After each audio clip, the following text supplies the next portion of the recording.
That's good. Yeah, I have a good memory from the holidays. How many downhill skiers are there here? People, quite a few. You ski? Yeah, so a very unique holiday thing we did this year. I was fortunate enough to be out in Colorado, and we made the point on Christmas morning of with my family catching the first chairlift on Christmas morning. And guess what? Nobody was skiing on Christmas morning. They're opening presents, and so we had it all to ourselves. We were at Vail, so a beautiful place, and we took an hour and a half of lifts to get back to the most remote part of Vail, and we had this whole section to ourselves. And so my Christmas morning memory of skiing in fresh powder in the glades, the small pine trees, with the family. So it's all good until one of my partner's daughters went into a tree well. If you guys know what tree wells are, spruce trap, and couldn't get out. So the great Christmas memory became someone chest deep in snow. And when your skis are on, I mean, this can be really dangerous. So it ended well, but it was 45 minutes to an hour of floundering to get her out.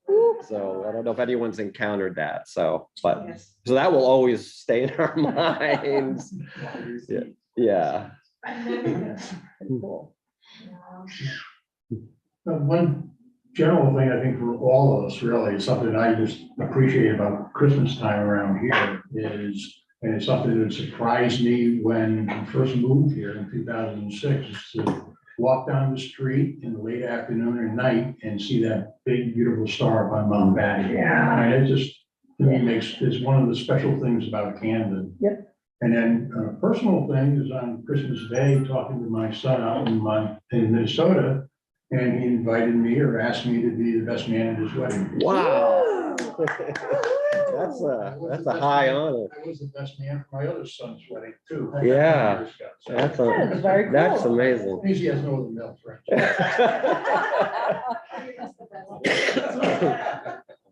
We're staying on the positive energy yet. Right. I had a good memory. I got a call from a gentleman I banked with, and he said that he had 4 tickets, box seats to the Bruins game. So it was like we actually grabbed the kids out of their last day of school, and took them down, and it was exciting. We got to go into a whole separate line. There was no line, and then we took our own elevator, and there was someone running the elevator right to our. We get up to the box. We get up there, and then we're like, oh, where to go? There's a guy who said, "Oh, I'll show you where to go, but do you want to try my Stanley rings for?" So he had his Stanley rings. I had my daughter with her. Wow. And then we get to the suite, and there's a bunch of bars and meat carving stations and all kinds of food, and so we had a blast. Yeah. And I'm guessing they won because they always win. Yeah. It was a good game. It was high scoring. Great. Most of the scores happened right in front of us. So yeah. Well, that sounds My nice. kids think that those seats are a lot better than the normal Bruin seats. So who had the rings?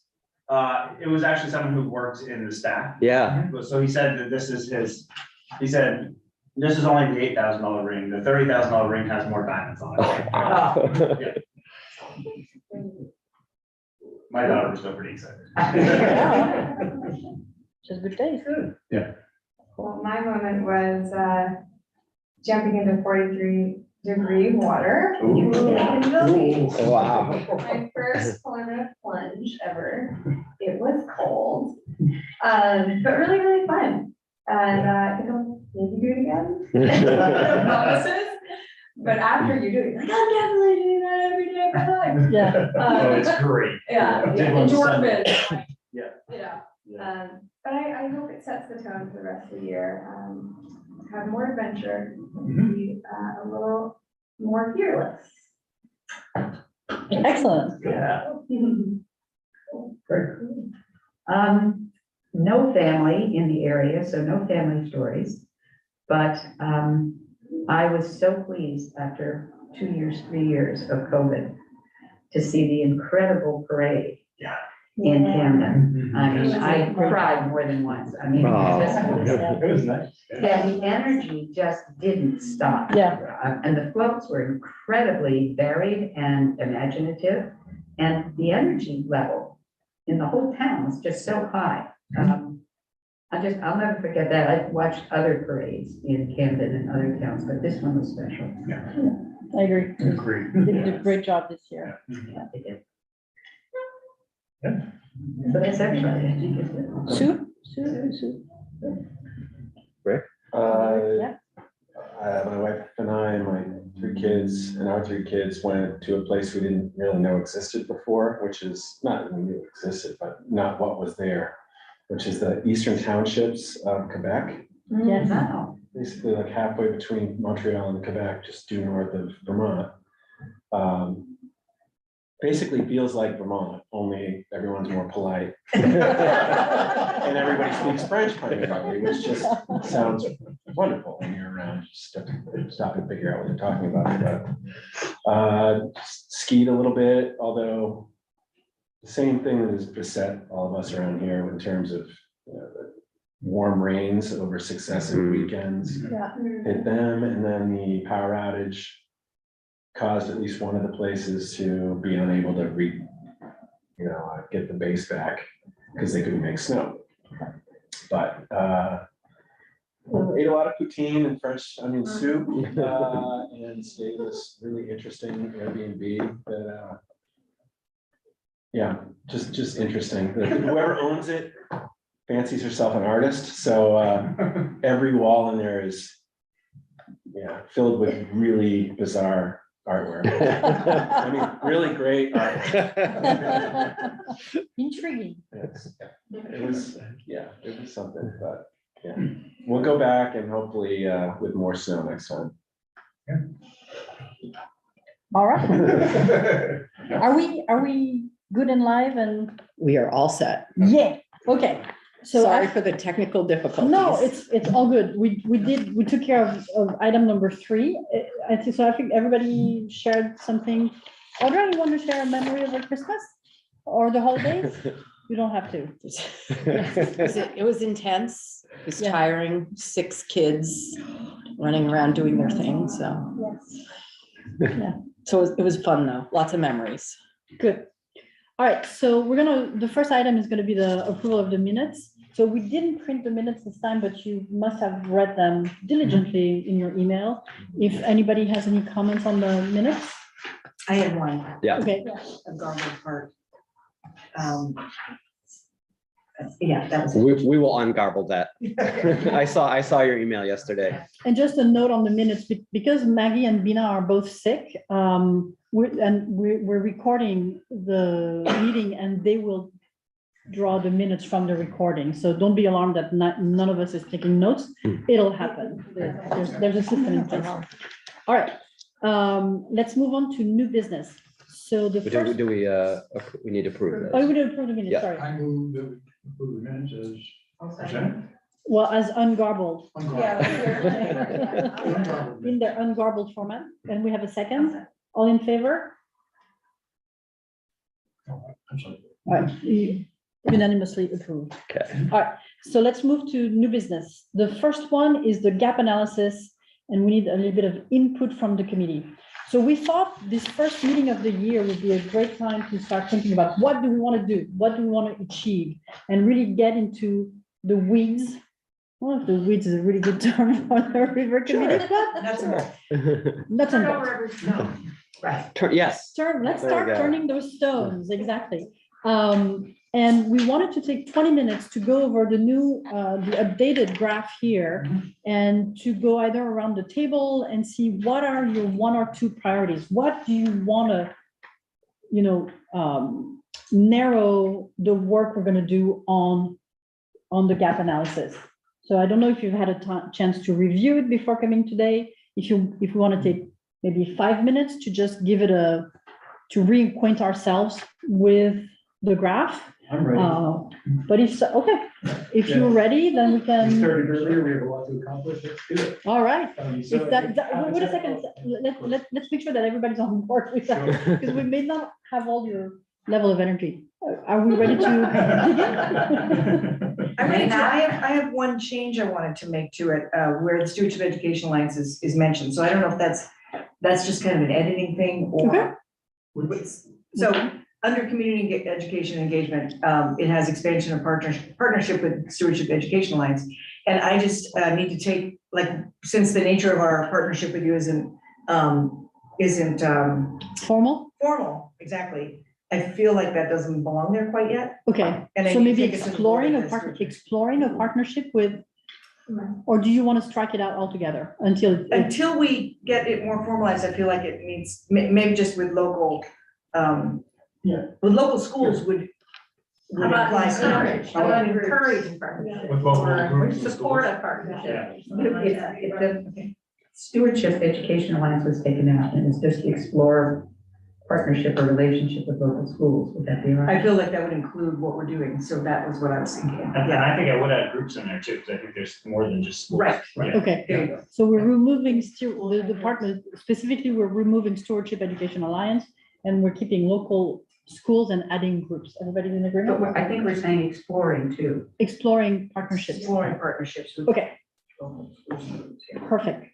Seth, all yours. Okay, I was thinking just to get things started, but not really to start anymore. My top two were the habitat connectivity and ecosystem health and the community history and aesthetics, because I think they're so linked and they are key to answers that we need to find and answers that we already have outstanding from the community and answers even among committee members, and just the underpinnings of the river ecology seem to lead everything. Like, I mean, we have to know the river and river health to know what kind of dams we're considering, what kind of diagrams we're considering. All of it. So, and it seems like we are being kind of asked a little bit to understand the river history, both ecologically and culturally. Yeah. And so they're related, and it sounds like also all of these could be changed in the future. So for right now, those are the two that I think need to be addressed between now and June. Okay, and if we can look at not the headlines, but really deep down, like the bullet You points. want to do this now? Which bullet points exactly? If you want to on highlight here? them, you know, if we have highlighters, if you. Well, if you have a couple that stand couple out. that stand out, that would be great. Okay, so. Sorry, it's my No, bad. that's okay.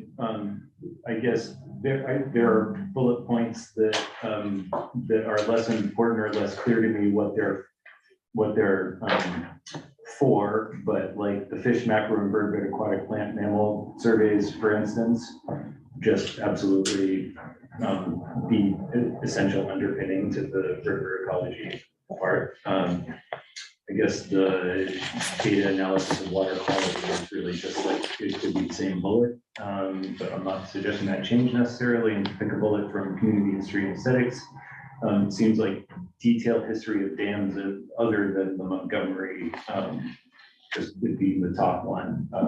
That is definitely, yeah, probably it. Cool. Yeah. Detailed history and use of the river and watershed. That's a very, very rich one too. Yeah. Awesome. Thank you, Seth. Of course. Who wants to go next? Can I just ask a question though? I Yep. mean, on that one, why are we just singling out singling out the Montgomery Dam there when we talk about the detailed history of dams?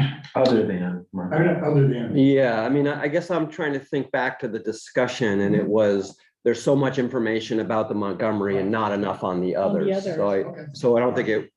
I don't think it's meant to exclude Montgomery, but saying, And I'm But thinking I- for people that are listening in and everything like that, that we're not making any assumptions about the Montgomery Dam. I want to clarify that, No. that we're not just saying, oh, Montgomery Dam is, we've already decided something about that or whatever. When we talk about it there in that. I think we need to remember that these are gaps. These are gaps, exactly. And I think the Montgomery Dam, the history is And pretty, I think this discussion is good for anybody who's listening. Sure. sure. Good. okay, All right, I can go with two that I go for it. singled out. On the left-hand thing under community input, I am really interested in the second bullet there, inventory of what the community wants to know. I think we really have to find out that one piece of it. And the other one that, my friend to the right here just mentioned about river health, I think is really a major thing that's going to determine a lot of what we can present to, eventually to the select board about what should be done. So the last bullet. Evaluate. Evaluation of the river health. Yeah. Okay. One thing I should have mentioned, you don't need to choose different ones if, I know, no. you're right, but for the rest of the group, if you feel strongly about the same one, it's fine too. You know, that helps as well. Ray, just a clarification question. So you asked a question about the first bullet about history of dams other than Montgomery. Is that something you're interested in highlighting as long as that clarification? I think it's already been highlighted. Okay, Yeah. well, But I just wanted to, Yeah. I just was raising the thing that Okay. I think people who are listening in on this, or any minutes, we got to, what was just discussed. sure, Yeah. sure. Okay, that we're just not forgetting about them. To put it another way, there are outstanding community questions which I received, which you were copied on, that asked specifically about this, and they categorize some dams as historical. I Right. would say we don't really have this yet. Okay. That's it, yeah. Perfect. Yes, please. Seth, Tyler. It's okay, I got it. Always wanted that. A big one for me is understanding the legal risks and issues of the river management. And there's kind of two bullets, kind of 3 to 4 incorporates some of those. Bullet 3 under infrastructure management. I think really understanding what constraints that puts on this committee. I could definitely see the committee perhaps going down a path that might induce significant risks to the town from a legal standpoint, or maybe beyond the legal bounds of what could change. And I think it's good to understand those constraints before we head down that path.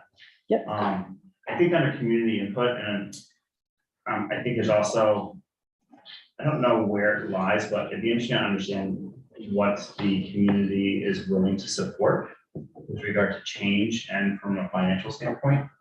So I think there's been some recent cases, I think I saw one recently where there was the recommendation for the old RES site in Rockport. And I think there was a disconnect between, they kind of developed a bunch of needs and then ran with it. And it didn't seem to be when a private group came back, it didn't seem to be in line with what the citizens were looking for.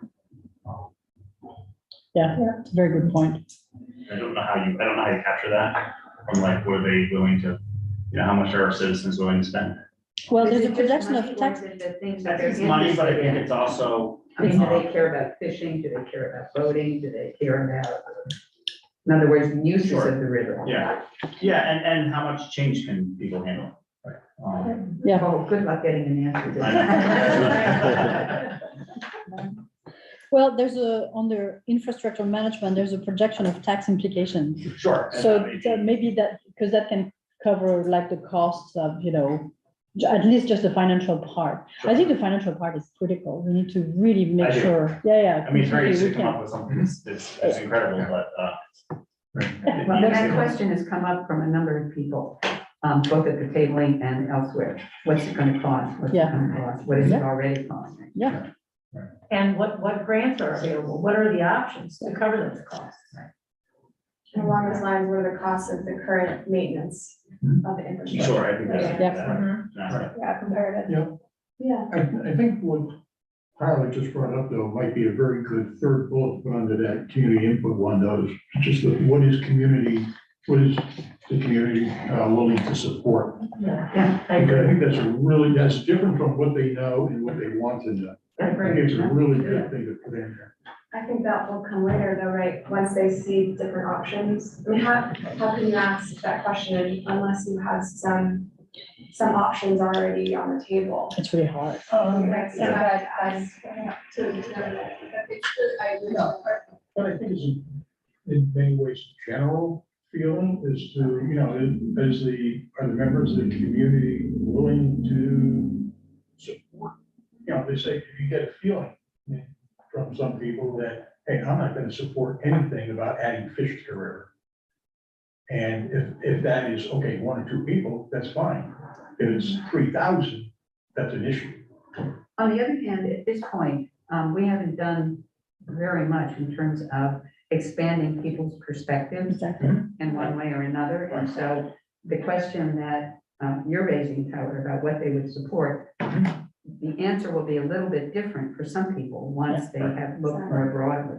And I don't think any of these are, and the bullets on here and everything are things that are going to be in the next month or a couple of months either. This is really down the road. Exactly. Okay. Let's make sure everybody has a chance to select 2 of these because we have another 10 minutes to do this. I can go next. Sure. It's really hard to choose and I agree with everybody. But I think I would go with the flood and community resilience section, the flood projection models, and also in infrastructure management, the vulnerability studies for the infrastructure, which they kind of go hand in hand. But I think we really need to figure that stuff out, like what are the dangers, what are the risks, and I don't know if Interfluve will be working on that first, or how far down the line we'll get that information. But I think people really want to know. Vulnerability. Yeah, they kind of linked. Okay. Cool. Thank Is you. that specific to the river or the ocean or both? I was thinking about just the river, the dams, and the stormwater system that we have too. It's Well, they're kind of linked, but not necessarily like sea level rise, flooding. I mean, that'd be great. But I think it's hard to look at. the things. It goes to that definition of the flood event. Exactly. I mean, we're seeing flooding We're in seeing the flood, town, exactly. and where is it and what is causing it? I think that's really important to find out. Yeah, and what's coming, Yes. like possibly, yeah. But- Some modeling, models. But to me, I mean, the harbor is included in this because you Well, it is can't, because the river goes. That's the where the river water goes, goes. exactly. Yeah. It should be, yeah. You can't look at flooding without looking at the harbor because there's a Top- compounding effect. Top to bottom. Exactly. Yeah. That's the Yeah. Yeah. river, Yeah. right? So east and west dam drain the lake. It's only getting more complicated to draw down the lake to the correct levels that it might catch unexpected rain events well and not wipe out the town. Top to Yeah, bottom. Top to bottom. But it's tricky to address things like I think the flooding events at the Kennedy Knot Club. Right. When there was no rain, like, it's interesting, I don't know if that was affected by the river. No, I don't think it was. You Uh, don't think it was? So we don't, we It's actually, it's part of the river, so. it's so we don't affected. know. It is, but it was a south, If there was a no south, rain. southeast Okay. wind. So- It's that southeast So if the wind that dams caused up the- river don't, if the level of the lake doesn't get dropped to the right amount and we can't catch up with letting go water fast enough. So maybe that's it. And that reaches. So like you said, Then the flow we don't is very know, because different. it probably is a question that needs to be answered, but Right. that would be good for. Absolutely. Some other than it makes Right. sense. Yeah. Yep. Awesome. Well, and so that also goes into what happens if one of the dams does breach, if we don't Yeah. take care of the dams, what happens Yeah. if one of the dams breach? So that's another one. And I agree with Courtney on the, Yeah, just looking at get the, some infrastructure. right. Yep. And then I also agree about the health of the river. Because we can't, if there's certain things that we can't do because of the health of the river, I think that's important. And what are our guardrails? What legally, what can we do? What does this grant? What do we have to qualify for that? And what's available for funding? Who else want to? I have a question. I feel a little silly asking this, but the gap analysis is about the gaps that this committee has in terms of our knowledge, or? No. No, it's- Yeah, so the gap analysis, so when my company got involved, back in the late summer in this project, it was good. We came from an outside perspective and, we're, a lot of our backgrounds are water resource management, watershed management, and we noticed sort of right away that there seems to be, you know, based on what we read online in the newspaper, that there are some gaps in knowledge about the Megunticook River and its watershed. So I think that's really, it's more from a management scientific perspective. These are things that, these are areas that need to be studied more to educate us and the public. The reason I ask that is, isn't there a climate resiliency plan or climate action plan? Is there not, does not exist? I'm looking on there. Oh, it doesn't exist yet. Being worked on though, right? Isn't it? In the town? I mean, okay, it's in the middle of getting worked on. Okay. All right. I am totally think the infrastructure management section, analysis of time and costs, and then the analysis of time and costs, in terms of money, and then the cost in terms of habitat. So I would also go to number one on the habitat connectivity, fish, microinvertebrate, aquatic plant, and animal surveys. So analysis of time, and then that one, fish and microinvertebrate. And I would want to echo Ray here. As you all know from the beginning, I've wanted to know what the community wants to know. And so that's a top one. And then it's hard, you know, there's some links across categories. But if I had to pick one, it would be habitat connectivity, particularly the health of the river, and including all of Seth's little critters. The ones you know are there, but you can't see. They're right on that edge. But the way you phrased it, I think, was what we want to do between now and June. Correct. This is just the first cut at this First point. cut. Yeah, I would pretty much echo what Seth had picked for the ones that were most important to him. For me personally, certainly habitat connectivity and ecosystem health. I think a piece of that though would be the why, because a lot of people, at least at the table, seem to be asking, okay, yes, ecosystem, but why? Why is that important to this river? Why does that matter to the environmental? And making that more clear, what the benefit of that is. And then the other for me would be the history of the dams, the history of the river. To me personally, aesthetic isn't a huge component for my decision-making, but I know that that's a major component for a lot of people. So understanding that better would be really helpful. Yes. Can I add one? Yeah, because you're co-chair. I don't even have to ask. See, it comes with privileges. And I don't want to give it up. Historic information from local Native American tribes, I think is really important. Again, it adds to the history of the river. And I think it's interesting and also important for all of us to realize from the beginning, as far as we know, what was the river doing and what were people doing around the river. And it's a great opportunity to bring some cross-cultural interaction as well as information. Yeah, the first one I have is kind of a mashup of two bullet points: the in-depth study of legacy contaminants on the left, and also vulnerability studies for public infrastructure on the right. Because I kind of think about those two things together. And it's in the context of this other question that doesn't fit specifically here, but I know everybody talks about, and that is, you know, what happens if certain things are removed? And I think, you know, it's all speculative and modeling at this point. I don't think we can do much more than model more, but I don't know, maybe to the extent that there is room for more science there, I'd love to see it. And have it brought into our clearinghouse. But the other piece that I'm really interested in is under public access and use, the feasibility study for a Riverwalk extension, because I've seen this kind of project elsewhere in other contexts. This idea of a grand plan which has a continuous path from point A to point B. And when it's, created, there are always gaps, usually across private property, and the question then becomes, how do we then make that public in some way?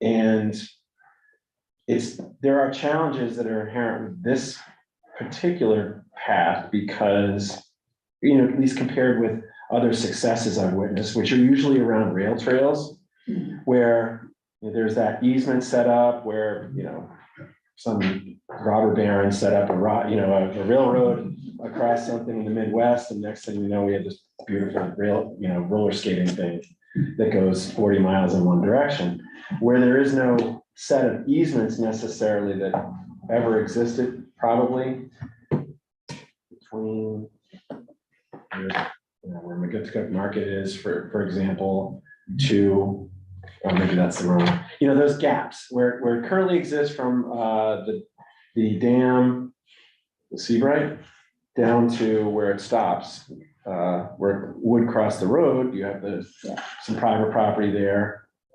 You also have the wastewater plant. You're getting there. You're stealing my thunder. Come on. And then the bigger question is, and then you have a neighborhood beyond the tannery site where it seems like I suspect that the sensitivity level will be even higher in there, between there and the school property. And then you have public resources, the sanitary district and the school property where there is no path. What could be done?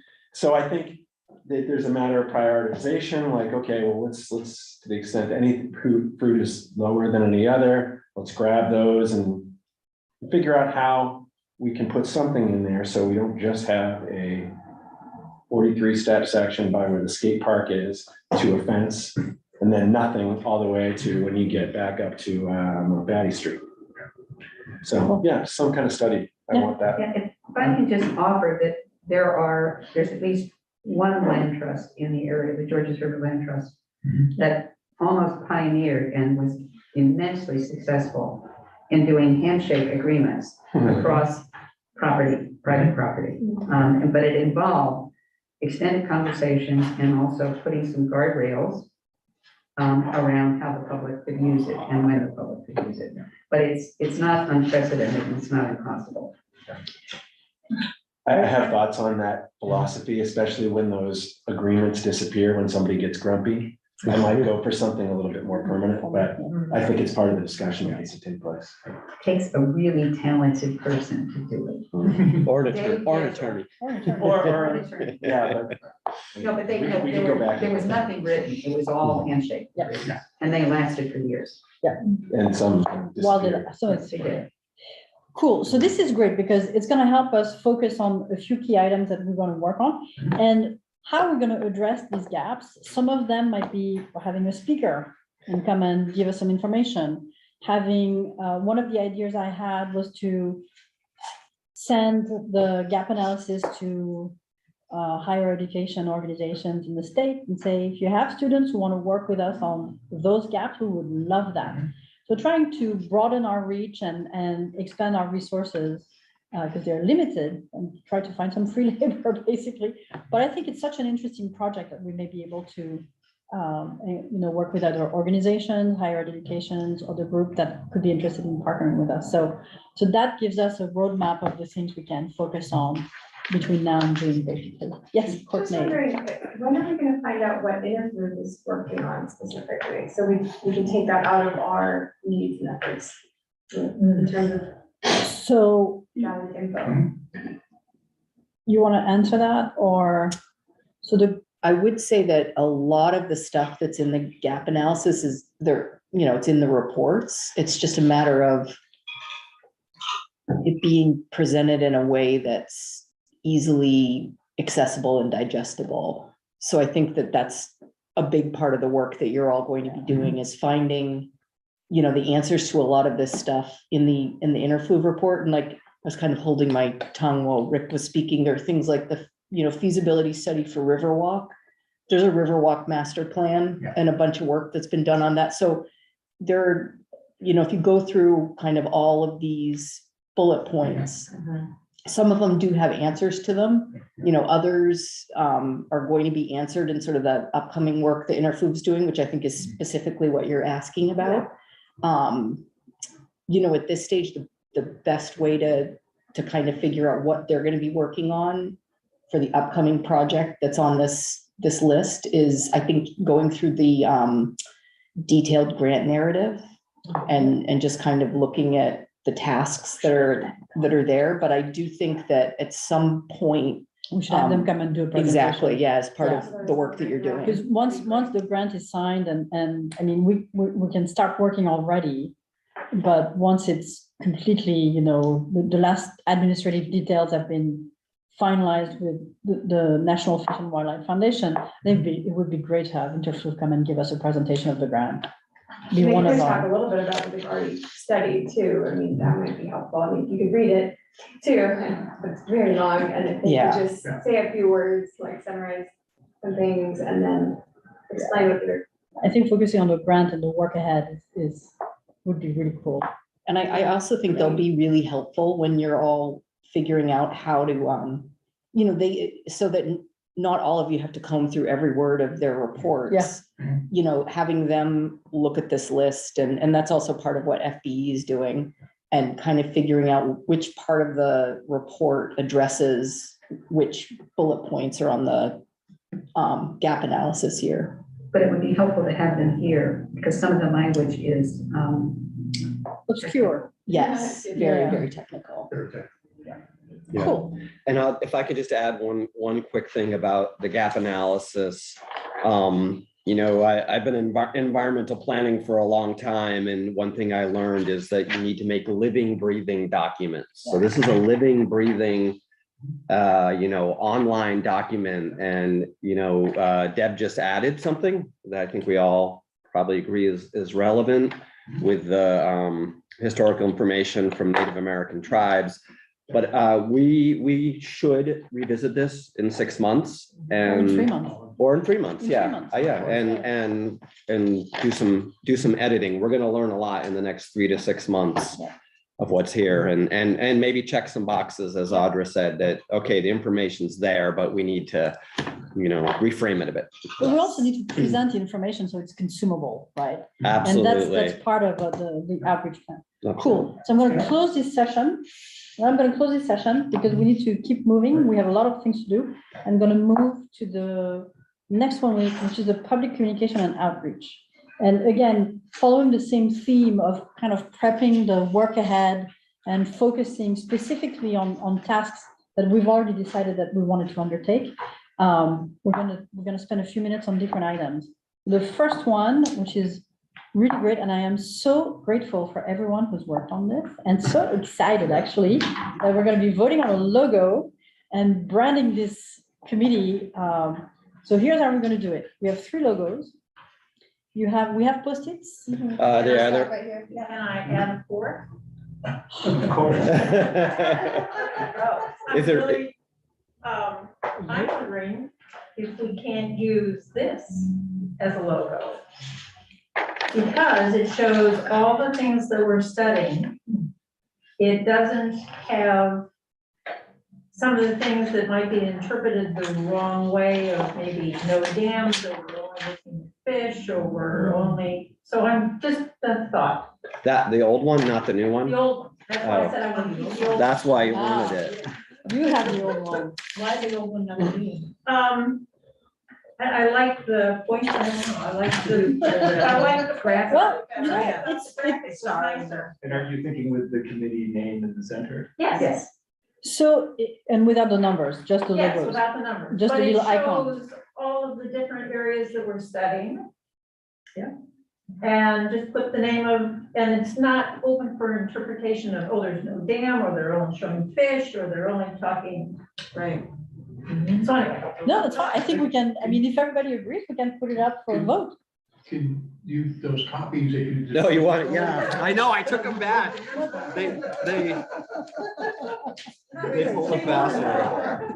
And we can put this one on the. Yeah, I got you. Okay, so how, does everybody get one vote? How many votes do we have? Just one. One? Yeah, just one little green Just Sticky. as an I FYI, get the three one, votes. the, Of course. I had sent an updated one, and the one I sent in with the words a bit bigger and expanding a bit further, but that's the only difference. I'm sorry, The one on the top that I had done, I had, I think you had recommended, I just enlarged, I had sent an updated one that had enlarged words, so it filled the space a bit more and expanded around the circle a little bit more, otherwise the same. but I'm just- sorry that we didn't use the most, That's okay. I It's just- apologize. I mean, it's just a minor right, thing, but worth mentioning. thank you so much. I have a couple of this. Oh, my word, this is such a creative group. And I was, I meant to, send it, so these were the three I was working on here. Ooh, They were kind of. Can you staple your computer to the I wall? can- Yeah. Alien tape, that's what I mean. Yeah, I don't like this fish, but the concept, I guess. So they Wow. all have fish on them. right? So how, can we Yeah, one has print one fish at in least, can we print Sure. them? Yeah, Can you can you, email can you them? email to everybody and including Yes, I Audra? And Yes, we who? sorry. Do we have to do Can you pick your favorite Yes, we're an action group. or do you like them So- all? They're all different. I mean, I think probably I agree with the comment that the one that has a fish in it might feel like it puts too much of an emphasis on that. I personally, if that's the case, then I would probably go with one with a fish and a tree And water. and water. Yeah, I had the same thought with the one that I made, because I put the little fish on there, but they could be switched out for, stars or whatever any other little icon. Updated version. Okay. Put a microorganism. Yeah, I, we're a Right, little, yeah, well, I'm thinking we're on there. Or a tree and a fish. Exactly. Oh, you have Yeah, your it could be favorite anything. I don't Fish know. in a tree. yeah, it's, They're slightly bigger. yeah. I think we should vote tonight. Look, there's no, I mean, logos are kind of, you react to them. They speak to you or they don't speak to you. I don't, you're an action-oriented group. You want to get things done. So let's not table something that we can actually handle today. And then give more work to the fabulous newsletter team, rebranding it with the new logo. Yeah. Did you email those, Ted? I'm getting there. Oh, okay. Just slow. All right.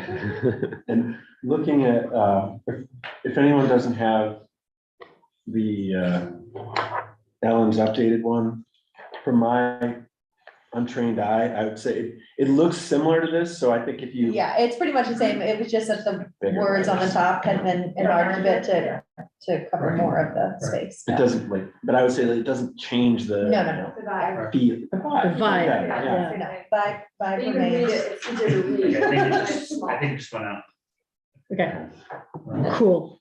But I can. Votes are still coming in. We have no idea. So That's right. It's too early to call. I can. it's too early to call. Should we call? Way too early. What do they say now? They have a qualified opinion. When I call it, so we can find some votes, some extra votes. But you don't want to speak. It may not be weeks until we know the results. It may not be weeks.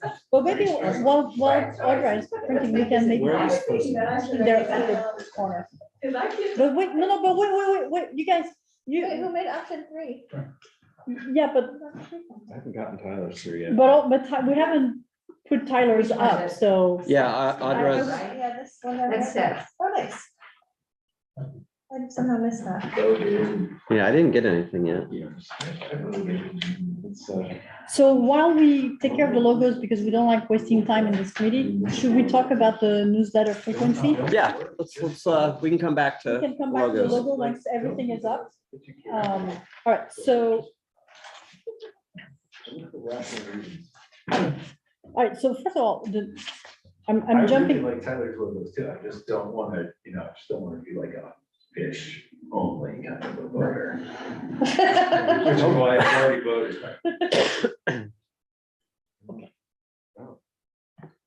are we still on the logos or? have we moved on to another thing? Well, I was suggesting that we move on to the newsletter frequency while we get all the logos up, so that we don't waste time. Almost circle back. And then we'll go vote on the logos once they're all up. First, on the newsletter, I think we ought to owe tremendous amount of credit to the ones who put it together. Oh, absolutely, it's fantastic. It's really good. It's very. I know, I said it was these two. I went to Mexico. I'm sure you commented and edited. I was really It's on there. The artistic vision though. It's awesome. It's great. It's, Yeah. it's really, really awesome. Thank you so much. It is awesome. Yeah.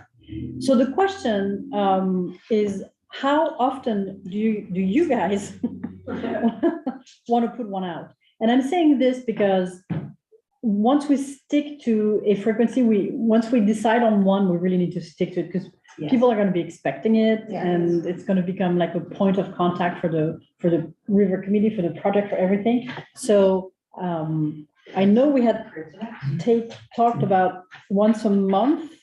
Yeah, monthly seems. Monthly seems doable to you guys. So that's interesting. I've because just been I using the felt like it stickies was to something- stick them up there. But maybe now that there's a format. Yeah. is that Right, and I first feel one like, was yeah, a you lot. can, I mean, there's so much more information that could have gone into it, but yeah, then it becomes a novel, and I think, yeah, as you go, you can start highlighting smaller pieces of it and expand on them. Cause I know, yeah, there was like way more, but we have enough every month. And then there What's was that? We have another. I think we have enough for every month, for sure. I mean, even if you're just highlighting what the meeting discussion is, you can put it into a newsletter in a way that is enough. And repetition might not be a bad thing. Is this- Exactly. I also think it'd be great if Yes. we could highlight It Yes. 5 takeaways from the presentation, the monthly presentations that we have, Right, and put that in the newsletter. That'll fill it up quite a bit. And then maybe so that's once a month, maybe a week or 2 after the presentation. And then we can send out another email announcing the presentation. That's what separate. So it was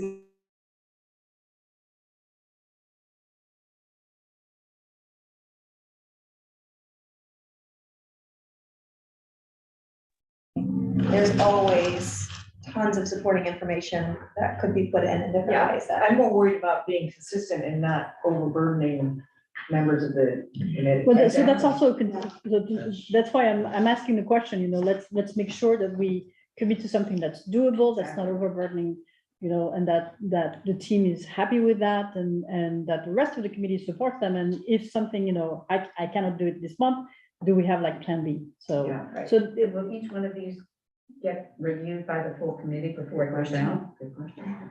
Because that will take even more time, and we're meeting It twice a does month. take a lot now. of extra effort. Yeah, my only thought, which I had sort of given in feedback in the email, was that it would be ideal to have something that's like a Google Doc that has all the content going into it and gets edited, as a working document before going into format. Just the tricky thing is, once it's in format, when you change just a few words, it can mean that everything has to shift, and so that becomes just sort of pointless, redundant work, which I'd like to avoid, but, and but I think if we have it all, into a Okay. document before going in, it's really not difficult at all to make it. And we can give a deadline of saying by X day at X Right. time, your comments are in, or Exactly, yeah, we're not waiting for people, it's, right. you snooze, you lose. Yeah. Okay, so I think we have an agreement. Okay. Awesome. Thank you so much. Thank you. And I'm again, so just- impressed. just This is the agreement is monthly. monthly before the presentation. Mexico here. Or So- It's Not monthly. saying we decide on, but I was thinking the newsletter would summarize the presentation, so it could be, or we could just do it 2 weeks outside of, and that would be near our meeting time, but yeah, I was thinking you could summarize, 5 takeaways from the presentation and then prompt the next one, and also explain what we talked about in our meeting. But we'd need another, I think, email to go out before the presentation. So there's a to pre- warn people about that. So that's the press release, which we also have as an item. That as well, yeah. So you guys can choose when you wanna, do we wanna have like a set date by the 20th of every month? Do we have like, I'm sorry, maybe I missed this, maybe you just said this. How are we getting out to people? email? Email. Email, okay. Yeah. There's an First one email has not list. gone out yet, has it? Mhm. Yeah. Yeah. It did? It Yep, I has, received yeah. Yeah. Oh, maybe it went just. Did you not get it? No, I don't think I did. Maybe you're not on, yeah. I was waiting for it to go out. We but can, no. yeah, I saw it. Yeah, probably.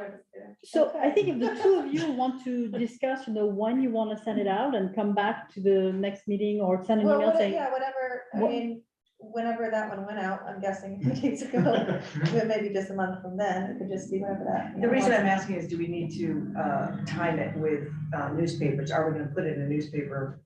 so they're on the wait, we've added the press list that we keep at the town to the emailing list. Okay. So they got will it. all receive, Oh, really? Beautiful, beautiful. Oh, good to know. yeah, we just did that This today. one went out on the So they've already received it? All right. If they haven't yet, we'll send it to them because Maggie's gonna, See the cover. Maggie's gonna update the email I think list. just today you sent it out, right? The- Yeah. Yeah, so it'll be, so, I mean, we could say like, try to do it a week after the presentation, get it out, but then we need to draft it, so we need time to draft it and get feedback from the group. Yeah, so maybe 2 weeks 2 after. weeks after, then that would hit right before we meet here. I think, any way you do it, you're gonna be right on the heels. it's a month. Yeah, I think it's gonna just have to be. I think, don't worry too much about when and the content is, because we can always put a press release if we're too far out and say, hey, we had a presentation yesterday, here's the link, here's the deck, if you missed it, bam, you can have it. Or Yeah, I like that. we could do that too. We have lots of options, we're not limited. We should So, do both, yeah, the more communication, the better. totally. I'm all for it. Okay, but, so you guys gonna figure it out? Sure. And by email, you're gonna tell us when you're gonna draft the next one and when people need to log in their comments on the Google Doc. And you're gonna be the masters of the Google Doc. Yeah, that's fine. Awesome. I love this. Thank you. All right. Are we back on the logos? Yeah, I think so. Okay. So, does everybody have a copy of the new logo? Yeah, it's up there. Okay, so let's go take a look, take a Post-it and vote. Yeah, so the Post-its are in this corner. Just grab, each member gets one green Post-it. What's in option 3, was this circulated by email? I don't think I No, saw I that. didn't one. No, that's just No, hot that's- off the press today. That was just something that my staff put together to have another option, but that's before we knew there were 4 other options. Hmm. And we had conversations about limiting the options. Right, Let's exactly. stick to So three. much for Can that. I have a question. Yeah. about that. So this one is the only one that orientation wise is significantly different. All the other ones are kind of compact. Yeah. Square or circular. What would be an advantage of having something that looks more like it would be in a letterhead? I don't want to just vote. Let's vote. Let's vote. Yeah, I don't know as To be though, fair, you could really easily change, I think you could reorient. it. exactly. Yeah, you could reorient it. No. Yeah, kind of like this. It's very cool. It does look like you made.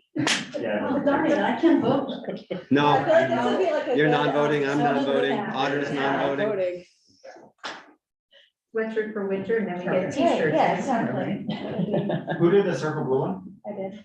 My only comment would be, I think you could make the letters a little bigger. I did, this is, Yeah. this We is. didn't print, we didn't print. Second grade look. First And- grade So look. yeah, this was round. And I have just a one comment, which is maybe changing the font on the bottom. I couldn't read it the first, Oh. my No first, stone. yeah. May What's I that? recommend something that looks like a ransom? There you go, yes, I will, I'll add some of that. Because I think that's the winner. So yeah, that would just be my one suggestion, maybe change the I can font. easily just send a couple with different fonts in there and you guys can fix But- it. Times New Roman. Has everybody voted? Yes, okay, Yeah. so Elfie got 1, 2, 3, 4, 5, 6. Ellen, Ellen. Oh, I'm sorry. No, it's okay. You can fire me anytime. I'm not here for the credit, it's all right. No, no, but thank you so much. The gaps, so Susan is getting 1, 2, 3, 4. well, and- 3, one of them's just How many the people? green No, one, one just stick it on there. So 3 and 6 is 9. That's it, That's it. that's it. Okay. Well, Right. okay. Yoo-hoo! We have a logo. Right. Yay! I'll just say one thing, I did send an email to you too, gotta take the apostrophe out of citizens. Yes, the updated one does have that, Yeah. yeah. Yes, okay, all right. I just So looked now at you the can- newsletter you can and see if rebrand someone it. chose a logo and just put one on. but- It's like, I see where it's supposed to go, but. It's just like, I like this one, Russ, we'll put it in there. Can we use Seth somehow? Because I love it. I'm still putting it on t-shirts, don't worry. Yes. I would totally wear that. Socks. We need. There we go. Actually, I like that, a t-shirt. That's great. It's actually, you know what? That It was could be way the too new main time flag. consuming our project. We're talking about the- Oh, no. Oh, this one is very The good. ransom letter one. Okay. I love it too. Seth, did you pick that one of the, because you did 3, right? Mhm. Yeah. Yeah, was your that favorite? one, Okay. that one That was a good one. was the one that was printed out for the vote. And I'm not even questioning. So Ellen, you will send out kind of a final mock-up? Yeah, I'll, just maybe I'll do 3 with different fonts below and you guys can pick which font you like best. Sounds good. By email? So we have a vote, we have everything, and we'll need to, of course, the color of the newsletter Right. will change a little bit. Yeah, indeed. Cool. Yoo-hoo! I'm super excited by this. This is very cool. Okay. We wanted to talk about the press release strategy a little bit more on how we use the press release on a regular basis to announce the presentations so that people can join. Maggie is working on a draft, correct? A draft should be ready to send to you guys tomorrow. I already looked at it. We made some edits and Okay. hopefully, it's pretty short and sweet, 2 paragraphs. Hopefully we can get it out soon. So we will With the send it logo. out with the logo. Sure. I mean, I don't know if they want the logo at the papers, but Okay. well, I mean, we should put our logo on everything. I don't know if the logo will be ready yet tomorrow I mean, that probably can be. or Thursday. Thursday. Yeah, Thursday. I can have it. Okay. But no, I mean, I don't wanna, Yeah, it's okay. it's okay if it doesn't. Okay. So what's this press release exactly about? It's just sort of an intro and it's advertising the presentation. So for us, it's- Mhm. sure, I think that'd be great. Yeah. I think more people to send the newsletter too, I think, to figure out how to get more people engaged in that way. Yeah, so they list the email address on there to contact. So that's the other purpose. Yes. But we can also put the newsletter on the town Facebook page and put a little note saying this is the first newsletter. If you want to subscribe, That's what I was gonna suggest that. yeah. Mhm. Who does that? Can you do it? You did Who that? does that? Yes. Can I be an administrator of the Facebook page? Sure. Because then I can help. Yeah. That I can help with. Yeah, definitely. I want- And also we can use the text alert system if Yes. you all want to push that out. I would love to. do Trying to text get more alert. people to use that. Me too. so. And we should use that and say you can sign up. I love using the text alert system. Cool.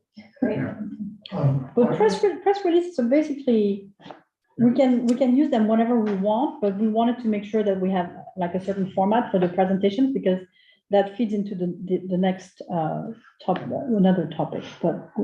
One quick question, what is the deadline for the local papers for press releases? Well, they're different, everyone, so Dan Yeah. Dunkel is Friday, To. Thursday noon. Yeah, Say again, Thursday. Thursday noon. Yeah. Mhm. Penn Bay Pilot, whenever.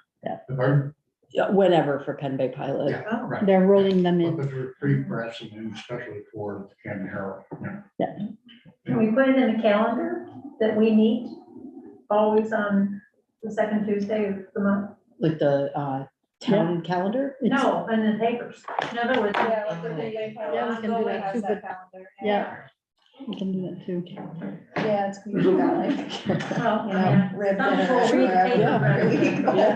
Go to the website, go to the website. Cool. Hmm. All right, so moving on to the, how are we doing for time? Great. Wow, 5:11. Yeah. Decide on a system for answering public questions. So I think Forrest, you're leading this conversation. Yeah, so we have, we had some comments, some questions from Roger. Hopefully, yeah. Akeley, that have, I responded immediately, said we're getting organized, we're coming up with a process, but, that was over a month ago. So I feel like, those and others, we need a process. We need a way to do that, whether it's a team or a committee, or we take first stab, that's entirely, I guess we're putting that out there for discussion, because this is going to become more frequent, not less frequent over time. And it's not easy. There are 9 of you, so, there are a lot of different ways to answer questions. So I don't really have a proposal. I really wanted to hear what people's ideas are. Can we identify where we're gonna, because there are gonna be different sources for these. For example, we could go back to the tabling. There were at least 2 written things, and then there were the summaries of people's oral questions. There's Roger Akeley. Yeah. His questions, and more will come in. But I think I've also been collecting some of the letters that are appearing in the local papers, which either make accusations or ask questions, and sometimes both, that I think it's worth paying attention to. It's not the only point of curiosity for people, but I think it's important that we're aware of those. And I think an important thing probably is also to figure out not only who's gonna answer them, but what format we're gonna respond. So like, I think it's good to probably respond directly to the person that may have a question, but I think typically if someone has a question, it's something that other people have too. And so I hate to just be trying to answer questions from this person, answer questions from this person, whereas maybe it's a section of your newsletter. It says questions from the public. that- Oh, Yes, yes. I agree with you. Yeah, I guess I would just amend that and say maybe some of the ones in the newsletter, but really we need to sort of permanently post them Yes. on a website, Sure. like Running, frequently asked yeah. questions and sort of a running list, so Yeah. people can go there, because we're gonna get a lot of repetitive questions, most likely. We can prepare ourselves if we already have the FAQs on the website. And if someone has a question, say, hey, actually, we have that answered on our website. I think our lives are a little easier that way. And If it we would want, we can already answer it. minimize the risk of giving 2 different answers to Yeah. different people. Right. Yes. But aren't you asking for us in a way how we're gonna decide? Yeah, I mean, I'm just thinking of Roger's questions, and there's some really good questions and some challenging ones to answer, and some that maybe most likely can't be answered right now, but we at least have to say that, and it's really a process that I'm looking for, like, how should we do this? Because, this is for the committee. And did I hear you say, Forrest, that maybe a possibility would be FBE takes a first stab? Yeah, I mean, I guess I think back to my background and working with government documents and having to respond to public questions. So that's in our purview of skill sets. And I think it's always easier for you to react to something than to come up with something. So yes, that was a long-winded yes. I like that. I like that too. Yeah. And I would just make sure to redirect to Charles Graham's questions. Yeah. First step, appreciated in advance. But we need to also have a way, and I'm super happy we're starting to use Google Docs, because we need to have a way to log those questions. So the first thing we need to do is, what have we done with the questions from the table? I'm still confused about that. I went back through people's comments about Okay. their experience. And I think, Rick, you had one person who wrote something out, and 2 people submitted something in writing from that. And then there were questions that, I remember Courtney's table, she listed a number of things people were wondering about. Okay, Um, so can we put all of these maybe in an Excel spreadsheet or Google sheet? And create a table there, so we know where it came from, who it came from, if it came from non-anonymous, and make sure that we have a response, and if we do, when we have a response, have a link to the response on the doc.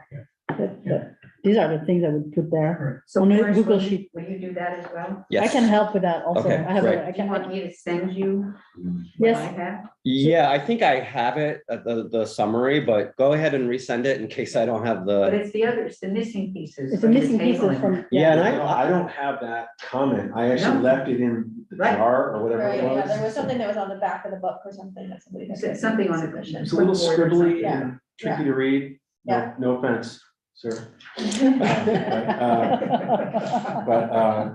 Yeah, I don't have it, and I don't think I even read it, so. He was pinning me, so. Said, So do we know where that is? Yeah, does anyone have? Do you have the book? It's wherever. Wait, what was it? Wait, there was At some the sort, election table. there was some sort of book at the A election box. table? Was there a Box. box? A box. It was a box, and that with sheets of paper in it. Right. Right. Did I anybody? think that one, by the time I arrived, that one had been taken out of the box and put at the back of the clipboard. Is it on the Clipboard. little It was on a little yellow? yellow piece of paper. Yeah, And I all scanned that returned and to sent town it to you. office. Oh, it's scanned? Yeah. Janet. Okay. Oh, beautiful. So I did my job, right? I got Is it with all the numbers that you sent, the people's numbers and Yes, emails? so I sent 2 documents. One was the list of numbers and names. Okay, And then the other one was that little yellow scribbly. And we have Courtney as well. You're- No one wrote anything out. But you It wrote, was just a list of questions that or, conversation pieces that Right, and I sent that around. The Okay, board so- already has it. Yeah, Yeah. it's an email. okay, I'm just trying to make sure. I was given just personally, the gentleman from the Save the Dams, I don't know what sorry? his name was, the gentleman from the Save the Dams that was talking to me when you arrived. He had given me like a written document that he wanted me to personally have, but I could give it to you guys. It felt like it was more of a personal experience happening, but it was I sort of his remember thoughts, was the that on gentleman, he had been at Hawkins the Save the Dams for the whole time. I have it at home, so I can send it to you guys. what was the list of questions? No, it was more a list of perspective.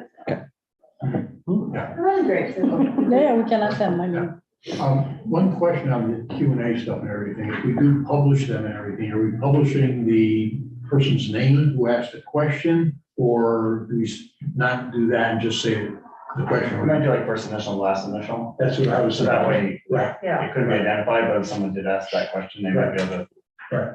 to find themselves. Right. Yeah. Of course, we do Roger Akeley, everybody's gonna think it's me. Oh, right, Yeah. right. But, no, but I just, because if it's one person, with Roger, I know there was quite a few questions Yeah. there. And whether it becomes, it looks like it's just a dialogue with one person all the time, so. And I think the questions are more important than who asked it. Yeah, I agree. oh, completely, and I think the question can also help us, another thing, help us understand if there's more people asking the same thing, or there's a theme, then we can address it either by a presentation or by, something more meaty than just an answer. I'm sure your answers will be meaty enough, that's not what I Right. mean, but it's, this question keeps coming up, so maybe we should really have like a Yeah, and different format to address it. for sure. And I think it, some of these may add to the gap analysis too. Yeah. So it'll be interesting. Cool, All right, check. so, So real quick about the website, what's going on with that? Are we? I don't know because Maggie's not here, so I apologize for that, but it's in the works. Yeah, it's absolutely in the works and it could be almost ready or not quite almost ready, but it is definitely in the works. I have seen emails. and now that we have the logo, yee, Yes, yes. So very cool. very close. So let's talk about the speaker series, maybe. Yeah, that's one I thought maybe we could, we have plenty of time left, spend a little time on and maybe reach some consensus. And it certainly comes back to our other exercise, right? So that was the idea. So we're gonna, between January and June, we're gonna have 6, right? Yep, one per month. 1 per month. So January, we already have FB with Laura. Can you give us a little bit more? Sure. Just 3 sentences. 3 sentences, sure. So, so a couple things. It'll be sort of an intro to water quality. So riverine and estuarine health and what the basics are to that. It will be the results of the data loggers that were installed in the very beginning of September. So limited data, but still some data, what that means. And then what I think is the most important part is next steps and what still needs to be learned. So it's sort of the gap analysis piece of what could and should be next for the Megunticook. So that tackles a little bit of the health of the river. Very much Very much so, so, the health, okay. but it's, it's based on water quality. And when we look at, we look at biological, chemical, and physical. So they'll touch on all three of those pieces. But one of you, and I'm sorry, I can't remember who said that, this afternoon said, why is it important to have a healthy river? It was Ellen, okay. So maybe we can ask her to address that as well if she can. Yeah. So help people understand, okay, great, so we're measuring stuff. Right. And once we measure stuff, we have data, but what do we do with this data? Mhm. And what do we learn about the rivers? Does it mean that we can have fish and, because it's not only fish, it's birds. If you have fish, you have birds. If you have birds, you have plants. There's a whole chain of things It's all connected. that it's all connected. So to me, that's the super fun, interesting part of it that we really don't understand. The only thing we say, oh, we're gonna have data. Awesome. Yeah, and I guess I would lean on all of you to make sure you ask the types of questions that Sophie just mentioned. I forget the exact number, but I think when we spoke last, and I passed this on to Laura and Luke, we wanted to keep the presentation to, I think, 20 or 30 minutes and have the bulk of the time for question and answers. Sorry, not to interrupt, Oh. but exactly what you were saying, Sophie, is, we're talking about a speaker and Nate Gray from DMR. That's the exact presentation he gives is, these are keystone species and why they're important, what they do for the whole ecosystem. So I think coming out of those presentations, you'll have a lot of good material to answer some of these questions. For sure. Ellen, I was riffing on your comment saying, we're gonna have data. What does it mean for the health of the river? What does it mean for the ecosystem, for the fish, the bird, the plants, whatever? Yes. Help us understand the big picture here, not just, great, we're measuring stuff. Right. Yeah, so next week. So ask some good questions. Can you remind me what the format will be for the committee to be able to ask questions during the Yeah. presentation? Yes, so it'll be a webinar format, and so all of you will be panelists to the webinar. So there'll be the speaker, of course, and then all of you as panelists, and anyone from the public who wants to watch will be And the Q&A. yeah, in the background is Q&A. So that'll give all of you the opportunity to, ask questions or have any other role in the presentation that you all decide is appropriate as you go through it. And can we ask, by the way, since we're on this topic, that the panelists join the webinar 10 minutes before it starts? Because is Zoom sending an individual link for panelists? I think well, we just have to figure the technology. I don't know. But if you're planning on attending as panelists, let us know and please be in front of your computer 10 minutes before so you're logged on and we don't waste 5 minutes. Yeah, and please try to be on as panelists if you can be there. I mean, I And we think that. should let you know, Forrest, that we're. Send the. Yeah, send to the group. Maggie is really handling a lot of this and she's going to be the question and answer person in the background working on that. I think that's her only job that day. So, yeah. So I think just to recap for me, I know it said that we are feeling the urgency about getting back to the questions that we already have outstanding and we have presentations coming up, but we're not waiting for presentations to happen to start answering questions. And that what I just heard from Forrest and teeing up the presentation we're about to have is an answer to a question. You mentioned that there will be estuarine health discussed. The Megunticook River has an estuary. That's one question answered. Yeah. And ideally also this, as this document is a live document, we can add the link to the presentation under that question. And so Just as quick as we can start to get real info out about the river in the form of answering questions, the healthier this conversation gets. I agree. And it really, like, the substance is, it's there and we're getting close, but Cool. there's a yearning. So cool. Thank you, Seth. Of course. So we have Laura for the first one, we don't have to have just one panelist, by the way, because we only have 6 presentations. So we can also tackle the theme and have 2 panelists, 15-minute, PowerPoint presentation max. Like 15, 20 minutes max of PowerPoint presentation. Yeah, I said 20 to 30, but I think, No, I think it was 20 was what you said. Yeah. Yeah. I think we actually put a rule at the select board that was 15 minutes maximum. So, because what's more important is, it's the information, but it's also the conversation, the questions, the comments from the public. So Nate is another potential speaker. Yeah, let me just throw out for discussion purposes, some of the lists that has been in my mind of topics based on this. And so we had, intro to water quality, check. And then the fish, I think that's where Nate Gray from DMR comes in, a perspective from a fisheries biologist, which may or may not include some historical information, because I know that's important to a lot of people. So that's a potential other topic. Another one is possibly having someone from another town that has been through a restoration process, and how that went, what worked, what didn't, as an educational piece. Exeter, New Hampshire is one option that's fairly local. I'm sure there are plenty of others. And then the other one that came up is I kind of mentioned already, is historical, is sort of that historical perspective of the area of the river. Some expertise. Could we, because we also are in contact with one of the local tribes. Mm-hmm. Can we maybe have a speaker from them with Nate? Could we combine these? Because they're keen, they do water, they do fish management, and so maybe we could combine those two.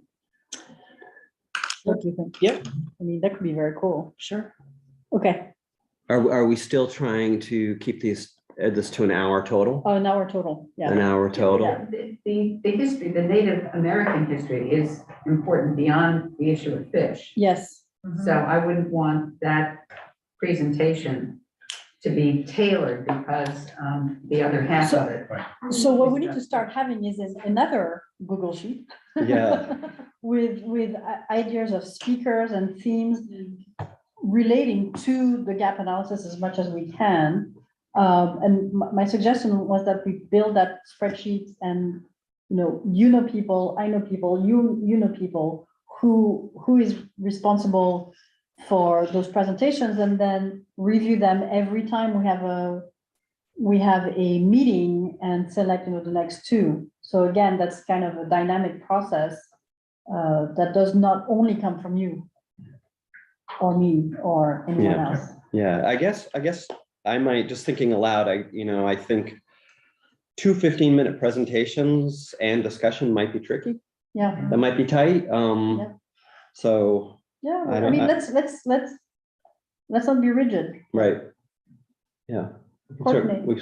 Well, one thought I had is one of the maybe low-hanging fruit one of the topics we could look at soon is dam maintenance. So we get somebody who's been working on the dams for years, knows them very well, knows all the issues, the costs, what it takes manually to operate the dams, their wisdom from many years of dealing with storms and understanding weather patterns, and talking to them about, what are the concerns of the town people and residents. I think that would be something that was very insightful for our group to understand, like what's really going on with the dams and which ones are, need repaired, and from their perspective, right? Not just from the air flow study, but I think that it's something that we could probably address sooner than later. It's not something as big as like, what's the vulnerability study and the flooding and that kind of thing. So Sure. Right. Would that include all the dams on the river, including the Seabright and the East-West, Yeah, and Knox Mill and all of them? that'd be great. Yeah, they're not all public dams. That's true, but who Who maintains the private dams though? Isn't that the town too? No.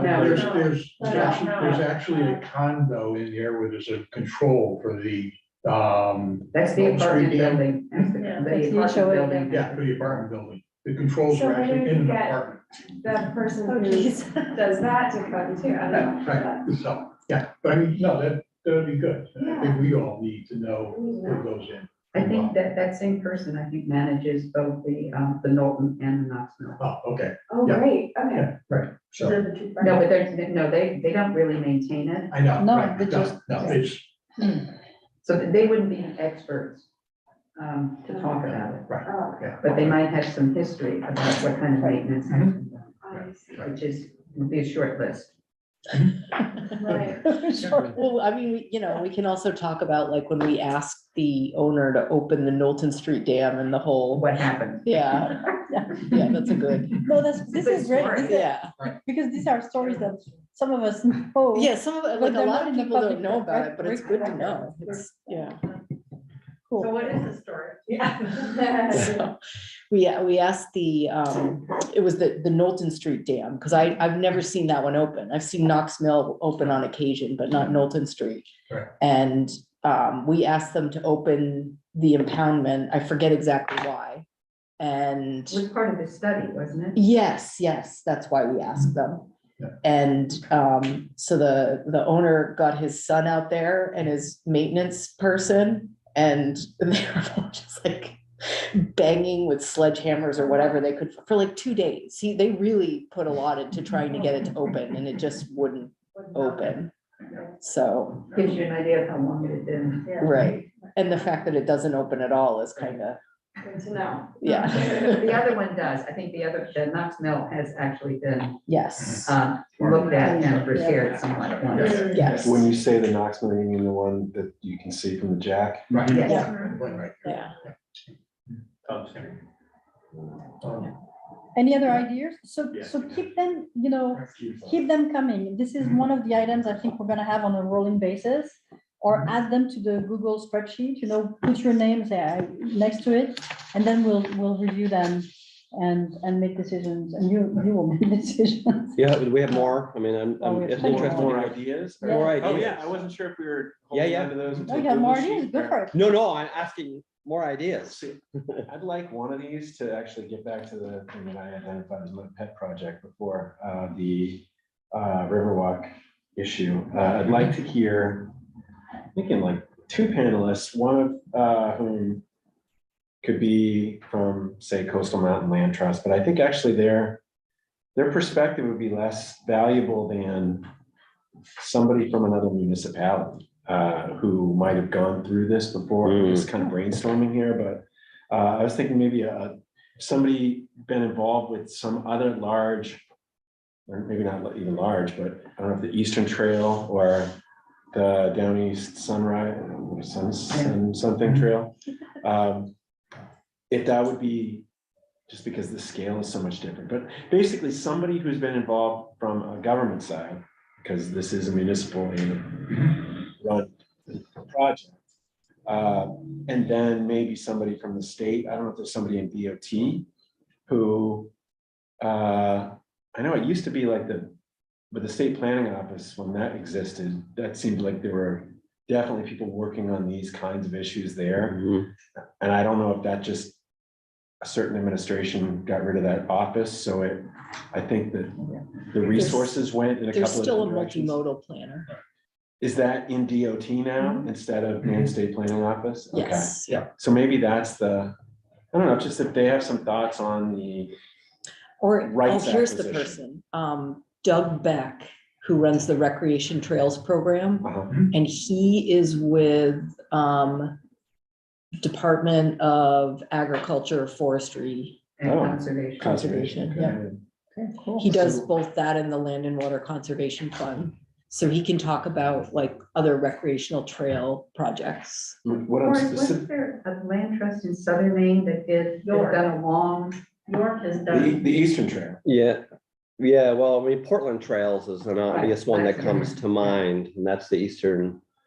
The Portland Trails is on multiple ones, but yeah, York, and the Eastern Trail is The rail trail? It goes from Scarborough to down south somewhere. Right, York County. Oh, the Eastern Greenway? The Eastern Trail, yeah. Greenway. yeah, is that Scarborough Land Trust? Well, it was, but now it goes down into Kennebunk or something. Right, right. So what would be, like, what would be the utopian view of River Trail along the Megunticook River? My view? Yeah. Shut that off. Just because when I'm thinking, it wasn't, Maybe you already you should said, give it a you try. already said you wanted more connectedness, and you mentioned the few access points there are. Well, Can I- I think what's happened in a lot of communities that have been very successful with this is you end up getting a private group that raises a substantial amount of money. And when any property comes up that's along that pathway, it's typically purchased, they put an easement in, and then they sell it again. And so they slowly but surely develop a continuity. And it may be properties, it's like a 40-year plan. Right. And so, and what happens is sometimes it'll develop momentum. And then all of a sudden, when you start to get, and people realize that the trail becomes an asset to their property as opposed to, a disadvantage to their property. And all of a sudden, the property's worth more because the trail goes through it. And they're not gonna get trashed and it's managed and it's a resource that they can have. Then I think the ball can start rolling and all of a sudden you do gain other properties without acquiring them. But I think unfortunately what's typically happening in those is it is a private group that ends up doing a significant amount of fundraising. And it's just to have that ability to acquire properties. I mean, you've seen it, there's been a number of opportunities along this pathway that over the past 10 years that could have been purchased and put an easement and sold off again. Well, and that is one of the, I'm sorry, go ahead. Okay, well, I'm just gonna say, I don't think we should forget that our local pathways committee, which basically is responsible for getting the tannery trail done, worked on the other one, and then also the, what do you call it now? The one that goes from around Megunticook Mark or whatever, all the way up to Seabright, the Seabright Trail there. They have worked on this. They've worked on this in the past. They just didn't have the resources. to buy it. And I don't think we should totally go to outside sources without including them as part of the presentation. Well, But I think the idea is to see how can we, I'm gonna. yeah, go ahead. So to me, the idea is that we have a river project, but let's not forget the river pathway, the usage of the river banks and all those things. And how we can connect the dots between liquid and solid, basically, right? So, and looking at what other towns have been doing to acquire that land and make sure that it has public usage is super interesting. And how could we get inspiration from what they have done to do it in Camden as well and Rockport, and because it goes beyond. So that's my interpretation of what your mind, Yeah. which is scary when I see things like that. Well, and also, I guess there was a segment that was built while I was here, so I can talk about the trail that leads to a chain link fence and why that Right. hasn't gone any further. Right. And how dam removal that reduces the size of the impoundment, so it takes property out of the flood zone, would open up opportunities for trail building through that area, and how it's sort of preventing us from being able to connect sections currently.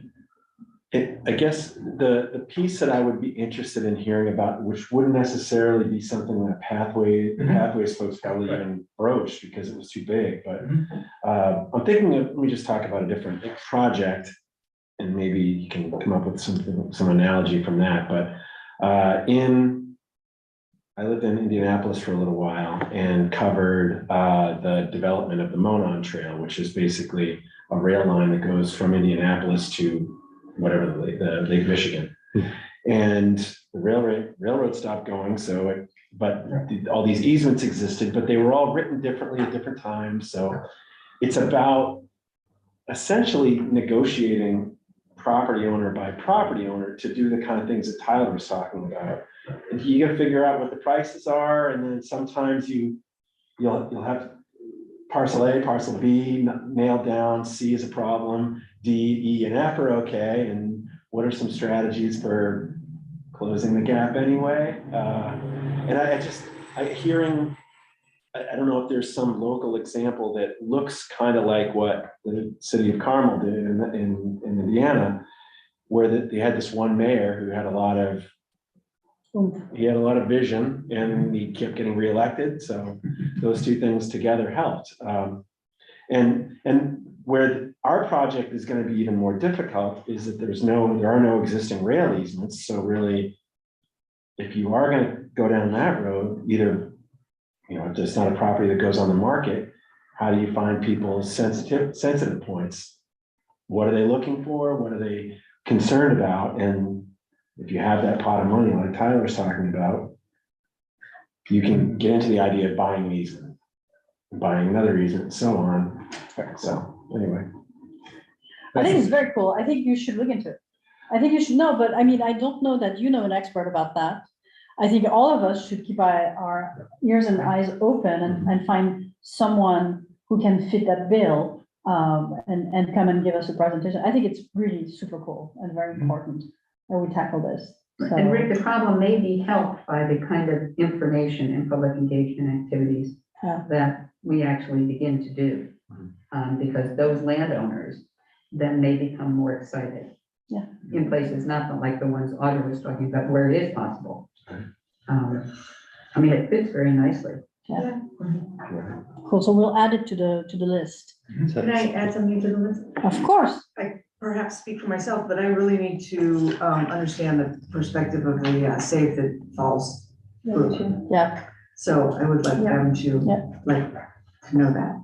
Yeah. Well, that's what I was, the gentleman who was talking to me at the table, who I can't remember his name, but he was from Save the Dams and Yeah. let me know that if we did not consult him personally, he would not feel like our work was done. So maybe Yeah, I think it's really. that would be a person who No, we should. has some thoughts to offer. Definitely. Yeah. Would that be a presentation? A presentation, yeah. Yeah. Yeah. I have no problem with that. Huh, we should. That's how we're gonna move the conversation, right? It's having all different kinds of conversations, different topics, because what you're all interested in, I keep thinking is what everybody in Camden is interested in. So it's really important that you come and share, I'm interested in X, because I'm pretty sure that there's a bunch of people, Camden residents, who are also interested in X. And as we start opening the dialogue and the newsletters and emails and everything, we're gonna field more of those questions, but right now, you're it. So your questions have value, immense value. Is there, I'm thinking about the point that Ray and I both circled as being important on the gap, about finding out what people want to know. Is there,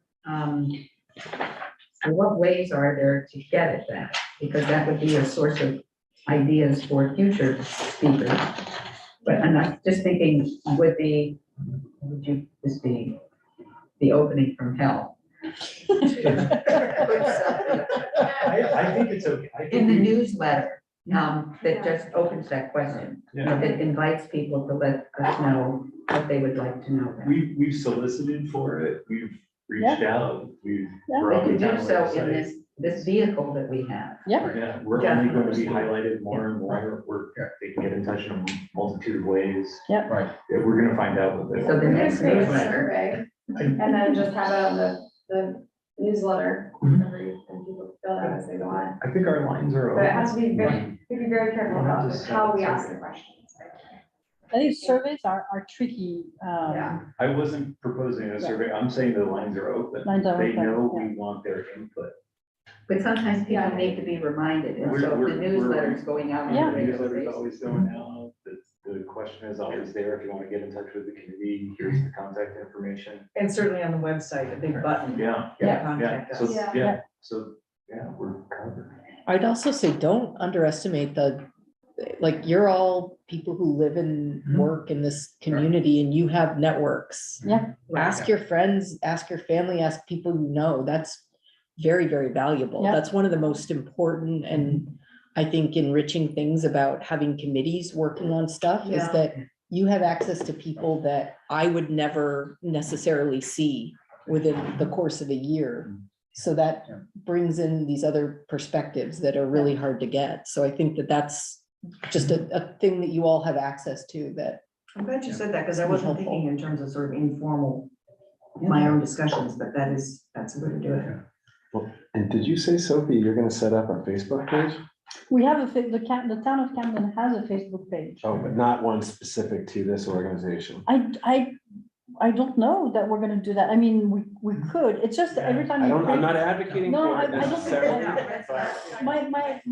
My request to Audra was that I'm becoming an administrator of the town of Camden Facebook page, so I can put a newsletter and things like that. So we can multiply the number of people who are admins and can add stuff to the Facebook page. All right. So Just happened. just a quick comment about that. The only thing I'd be cautious about is that there is a large chunk of the population, that's the only way that they think they can comment on things. So they do that instead of Exactly. actually going through the official route Yeah. or come to meetings or anything like that. That might be something I'm affiliated with in the school board that is bringing out some frustration about people. All you have to do is show up to the meeting or send a letter to the board. Here's the email address. Click it. You know? Yeah. No, it's not Facebook. I don't know how to use it. Well, so it's the town of Camden Facebook page. enough. And just, this is a new version of the newsletter. For more information on the project, go to the website. Right. So, I mean, we cannot control what people do, but I want to be mindful also of the fact that not everybody has Facebook. And so we have to keep all the other channels of communication open through the press, through, other media that we have, through the select board meetings, through your networks, all those different things, because we want to reach the maximum number of people, and Facebook is only a part of this. So, That's right. so we have to be cautious that it's not the alpha and omega of communicating. Can I bring up one other idea? Think about later on, and definitely for when weather's better and everything too. But what do people think about this group at some point in time taking a walk up and down, up the river, down the river? Because I know for one, I've never seen the Powder Mill Dam, and that's one of the things we're talking about. Yeah, I would love to do And that. I think that it would be very beneficial, at least up to Seabright. I don't know if we have to go beyond that. But as a group, instead of individually, because then you get good interaction from different people. Hey, what about this? What about, here's a great spot to have a trail, or whatever. Yeah. And I think it would be Really great. a good way to do something, maybe on, I don't want to put people's schedules out there, but on a weekend or something like that, when the weather's nicer. Absolutely. We can have it set up as a tour. We can have some guides help us along the way. Yeah, we can put a little structure to it. Absolutely. Sounds like a, How the dams work. yeah. Below Powder Mill Dam. Tyler, I had two other topics. Yeah. One was, like some river experts, especially when it comes to fishing stuff, whether it's like Aaron Bailey, Paul Weaver, Seth, someone that actually has been on the river and the lake for a long time and understands how things are changing and what stayed the same. The other one was, there was, some work done by Tony Grassi, and he had engaged with the architecture firm, I think more at Sheridan. Yeah. Out of Portland, and I know that they were particular experts on a lot of the Fletcher Steel Olmsted history of some of the parks, so it'd be interesting to understand some of that. I think there's some interesting work that they actually put together a proposal for trying to mitigate issues, and it'd be interesting to have that proposal done again or brought up or understood. Just to echo that, that is why I sent my synopsis from Tony Grassi's presentation from the TU meeting, not to open myself up to no, receiving email that's great. my synopsis. So we'll email Seth about that. Yeah, sorry. Cool, great So, idea, yes. awesome. And I forget who the architect was. It was one of them. We'll put a, Stephen Yeah, but there are Moore lots of and things that- yeah, and Tony is part of, he's donated all of that work to the town, and part of the donation was a presentation by Stephen Moore to this group, so. And I thought he was incredibly knowledgeable and had a lot of historical knowledge of what Olmsted Brothers did. And the diagrams that went along with Tony's presentation honestly would make just as much sense on the town's website for our committee as the ones that are up there right now. Okay. In other words, we should have every schematic that is up for debate, or take them all down, or something. Yeah. Good point. Cool. We have a good list. Anybody else? I think we have at least a half a year of speakers. Yeah, this is great. This is awesome. Exactly what we want to do. So anything, so we have a little bit of time, well, we have like 9 minutes, so it's not really enough time to tackle this. That, sorry. Yes. But maybe what we could do is have, I mean, one of the thoughts we had with Deb and Maggie and Forrest when we prepped for this meeting was there's a lot of work to be done, and there might be opportunities to create tag teams or subcommittees that would take on some of the work on the outreach plan. And we can do either one or two things. We can table this discussion to our next meeting, because I think it's an important one. But I would love for each one of you to read the outreach plan and start think about what you would be willing to do, what subcommittee you would like to be working on, or not necessarily a subcommittee, but what item or idea or task, because I know that a lot of you are eager to roll up your sleeves.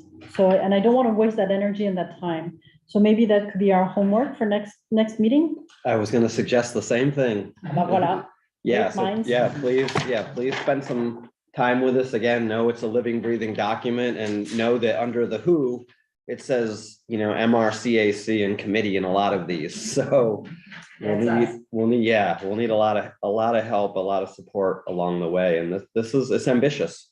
I think probably you all notice that, and that's purposeful. Yeah, but then, we're gonna get a lot of things done too. So our next meeting. I think I put it on the agenda. 17th. Yeah. Well, January 17th is the presentation, we all know. Yeah. February 7th is the next committee meeting, and we go from the letter C all the way to the letter O, and Elfie is our vice chair. Geez, I didn't think I was getting close. I know, right? Skipped a lot. They all survived. They all survived. Yeah, and it's been good. We've learned a little more each time with our, Fantastic. our meetings. It's been really good. So And you're saying for February 7th? Yes. yeah, Right. yeah, so Next presentation be on 21st then, correct. 2 weeks after that? Yep. Yep, and actually, that's a good for the last 5 minutes, because we don't want to wait until February 7th to do that. The suggestion that came out there was Nate Gray from Department of Marine Resources to talk about the fishery. I don't know what Nate's background is. I'm kind of putting Seth on the spot, but I think some macroinvertebrate information might dovetail well. Maybe Nate has that all covered. I've never seen him talk. Would that be something you'd be up? Of course. Yeah, because you have a lot of expertise in macroinvertebrates. I mean, it's just like a passion, so don't try to tear me away from it. Yeah, I think so. How do people feel about Nate has been listed as explained as a very good speaker and very passionate about fishery. And that would be on the 14th?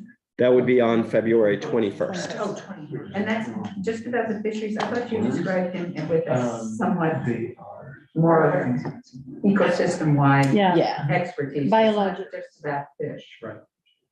more biology. Right, than right. just fish. Right, Laura's presentation next week will be more about water quality specific, and Nate will be broader. We probably should have flip-flopped them, but that's okay. Does Nate know about the history of fish in the river? That's a question I need to ask him. Because that is a recurring issue that's come up from townspeople. Yeah, So would it be specifically on Megunticook Lake and River, or would it be more broad? I think my thought was it would be more broad, but anything you can provide on Megunticook Lake and River would be really helpful to the committee and the public. People really wanna. Yeah, Know about this river. And you'll probably be asked questions by the audience and members of this committee anyways about that stuff. right, right. Seth, you, The interaction that I had with John Dieter at the middle school and those surveys, I mean, that was all that science has been collected, and I mean, he has all those sheets with the BMI diagrams to help, kids identify the bug in their hand with the one on the sheet, and, kind of think about these things and how to really identify that. He seems like a great resource. Like, I would just be cribbing his notes for anything that I presented to this group. But I agree that the sooner we get to specifics about fish in the river and, I mean, just what's already there. There already are anadromous fish in the river. I mean, I can speak to this. Whatever is okay. I'm happy to offer, but I just don't want to I don't want to claim preeminent authority in these fields. When Sure. I'm just a fishing guy and a retail manager and an enthusiast, So I hope that there's somebody there who wants to take that mantle and dazzle everybody, but I mean, I'll fill the breach. I think it's really important that we get enough good information for the presentation. If it's really, it's more vague presentation, then I hope later we can fill in the gaps. I don't know if you want to even just wait. I don't know, do you feel like you have enough information to give details about the lake, the fish in the lake and the river and, okay. Yeah. Oh, okay. Awesome. Yeah. But that doesn't seem to be adequate knowledge. People want to know what fish were here since the beginning of time. Do they still have a place here? That's what people are asking. yeah, So do we need archaeologists? Do we need cultural anthropologists? Do we need a philosopher? We need to make sense about, the American eel, it's doing fine on its own, getting around everything that we put in its way. The smelt are still trying, the Elwoods are still trying. Yeah. Do they belong? I don't know. They're in the harbor trying all the time. Yeah. Of course, they have a place on this earth. So we're getting to, again, this is my passion place. That's why I sell stuff. There's somebody else who actually knows and can just back it up with the tones to prove it. Someone from one of the universities, maybe? Yeah, let's go. Sure. Yeah, absolutely. I would. Yeah, actually, University of Maine would be a good resource. College of the Atlantic, there's some good ones. Yeah. Okay. I'm gonna send everybody an email about this and kind of decide to come, but just in terms of the Stewardship Education Alliance and what you might want to know about it. We're having a presentation on the 24th of January of the grantees, the teachers who've gotten grants from us in the past year to present what it is they've done. John Dieter's actually going to be presenting a little bit about what he's done with, I think it's with mackerel invertebrates, although that was one grant ago. I think he's had another grant, 53. At the library from 4 to 6, January 24th. So it's, great. January 24th. Yeah, I just thought this committee would be interested to see that aspect of what Stewardship Education Alliance has done in the schools. Yeah, that's awesome. Okay, I think I heard 6 the. o'clock, yeah, 6 exactly, o'clock. yeah. Well, do I? Move to adjourn. Yes. Second. All in favor? Awesome. Well, thank you so much for a great meeting, as always.